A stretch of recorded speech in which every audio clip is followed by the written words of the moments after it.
Thanks for coming along on this month's flight. Today I'm flying November 2055 Echo, a 1978 Cessna 172 N model.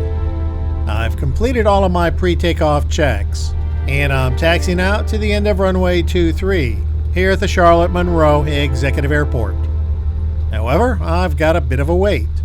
There's one aircraft waiting to take off, and another that's on final about to land. The plan for today is to climb to 3,000 feet and fly initially to a fix called NASCAR. From there, I'll complete the hour-and-a-half approach to Concord's runway 20. However, what you haven't had the privilege of seeing is that I've had issues raising Monroe Unicom when I try to complete a radio check of my comms. It seems the mic jack under the instrument panel isn't working, and you'll notice I've reverted to using the hand mic in this video. The aircraft on final has already landed and cleared the runway, so I'm guessing the airplane ahead is finishing up their pre-takeoff check.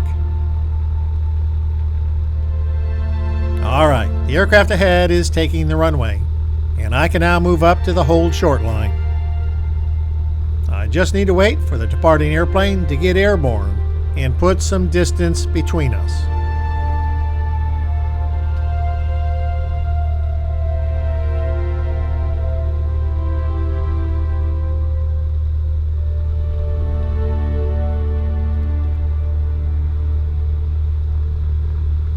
I do a quick lights camera action check as I wait.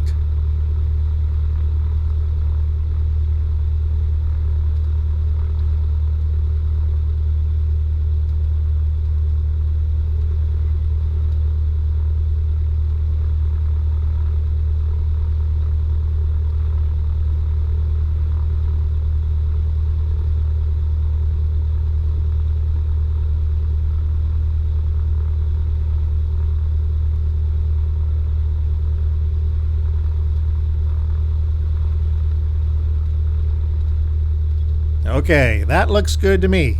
So I make an announcement on the advisory frequency to let everyone know I'm departing on runway 23.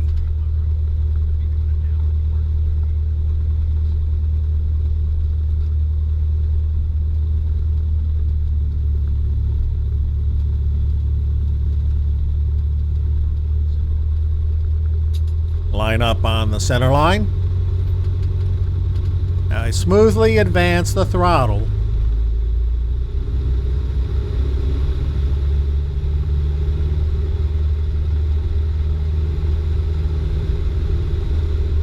Glance at the engine instruments and tachometer, and everything looks good. A little back pressure on the control yoke, and the aircraft will lift off when ready to fly. I apply the brakes to stop wheel rotation.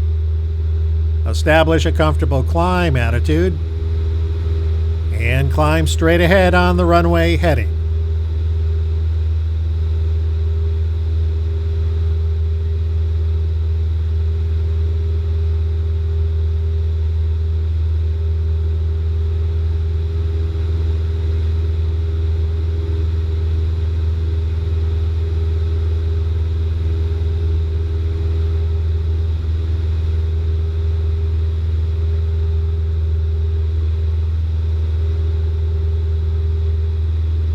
The plan is to turn left and fly the downwind leg of the traffic pattern and simply continue the climb up and out of the downwind up to my flight plan altitude of 3,000 feet.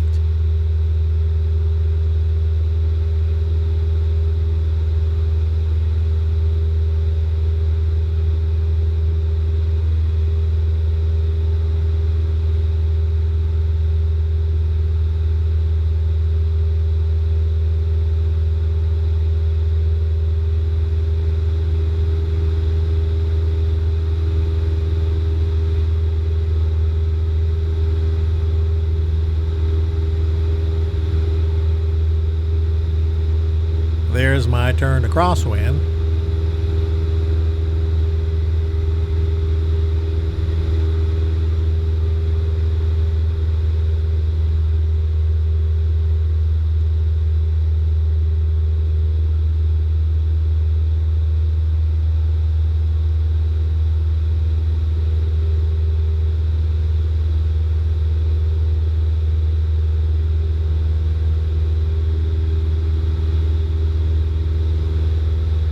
now downwind.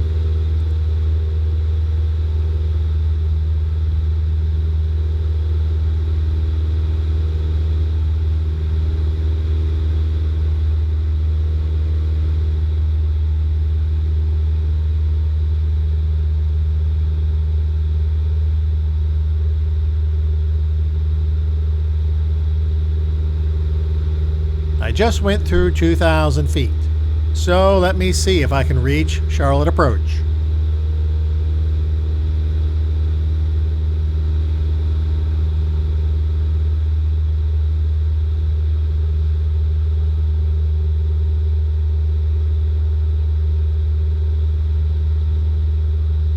I call and get ready to jot down my clearance, and then nothing. I call again.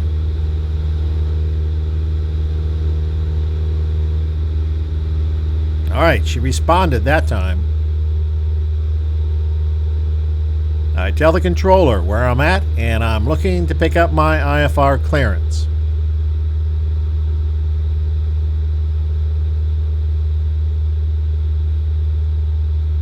Still no response. That's not good. I can hear everyone else, including approach, but it seems they're not hearing me. If I can't talk to Charlotte TRACON, then there's not going to be any clearance into the Class B airspace, nor any IFR clearance. In any case, I need to turn southeast and away from the Charlotte Class B airspace until I can make contact.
Level at 3,000 feet. I'll try Charlotte approach on another frequency.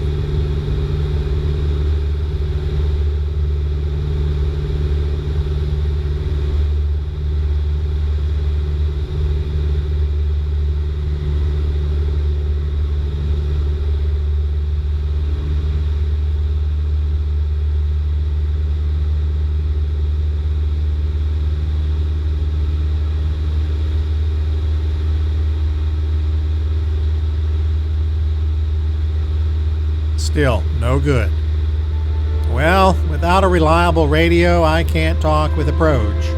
And that means my plans for today's flight go right out the window. The question is, do I scrap the flight and return to the airport? Or do I consider current conditions and other nearby airports and come up with an alternative plan that doesn't involve Charlotte approach and makes good use of today's flight? This happens sometimes. Plans don't always go exactly as hoped. But if I can salvage the flight and turn it into something meaningful, then the time will still be worthwhile. I'm going to do some thinking on how to best proceed. To find out what I decided to do, watch for Part 2. Until then, remember, life is a journey. Enjoy the ride, and thanks for watching.